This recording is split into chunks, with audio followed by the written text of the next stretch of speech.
For parotid gland, put a point A on the upper border of head of mandible, point B above the center of masseter muscle, and point C 2 cm below and behind the angle of mandible.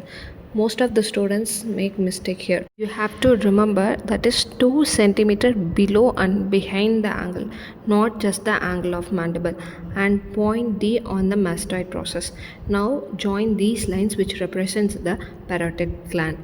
For parotid duct, put a point 1 on the lower part of tragus of your ear and point 2 midway between ala of the nose and the upper margin of upper lip. Now draw these two lines. The middle third of these line represents the parotid duct, not the whole line, only the middle third of these lines represent parotid duct. For submandibular gland, mark a point A on the angle of mandible, point B on the lower border of midway between the angle of mandible and symphysis mundi, point C between point A and B, and point D 1.5 cm above point C, and draw a line E that to indicate greater horn of hyoid bone. Now draw a oval area joining A, D, B and E, which shows the surface of submandibular gland. The facial artery originates at the level of greater horn of hyoid bone, enters face at the lower border of mandible at antero-inferior angle of masseter. Then in face, take a point 1.25 cm lateral to angle of mouth. Then and a point at medial angle of eye.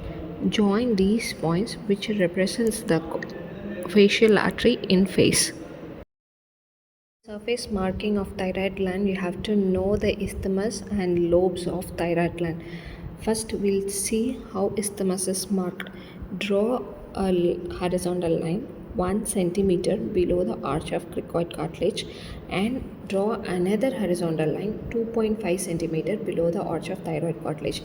First one is at cricoid cartilage and the second one is at thyroid cartilage.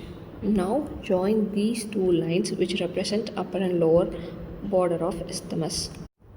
For the lobes of thyroid gland, put a point A 1 cm below the lower border of isthmus and point B 2.5 cm below and lateral to outer end of lower border of isthmus, and point C in front of anterior border of sternocleidomastoid at the level of laryngeal prominence. This represents the lateral lobes of thyroid gland. For subclavian artery, put a point A on sternoclavicular joint, point B on the middle of lower border of clavicle, and point C 2 cm above the clavicle midway between first and second point. Now join these points by a curved line with convexity facing upwards.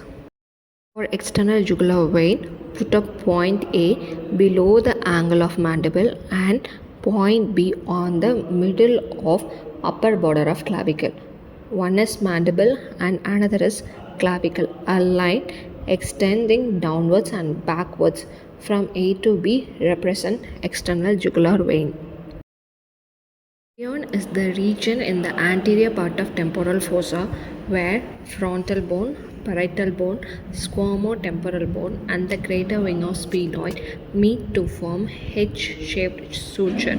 It is situated 4 cm above the midpoint of zygomatic arch.